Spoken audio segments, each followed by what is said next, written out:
এই যে ইমার্জেন্সি রাতের বেলা দেখতে পাচ্ছেন মোটর রান করতে হবে, কানেকশন না খুলেই আমরা সরাসরি রোটর বের করে আনছি এবং বেয়ারিং চেঞ্জ করে দিলাম। কি বইছে শব্দ হইলো কিসের সমস্যা?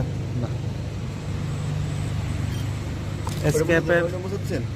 হ্যাঁ এসকেপের 6208 বেয়ারিং। ওটা বুঝতে ওটা কোনটা? আপ করে দেব, তার দুটো দিতে হবে, একটা দিতে না। সবাই একটু সাপোর্ট করেন ভাই, আপনাদের জন্য ভিডিওগুলো করি, কাজের ফাঁকে ব্যস্ততার মাঝে আপনাদের জন্য ভিডিওগুলো করছি। একটু লাইক কমেন্টস করে পাশে থাকবেন, তাহলে এরকম নতুন নতুন ভিডিও আপনারা পাবেন।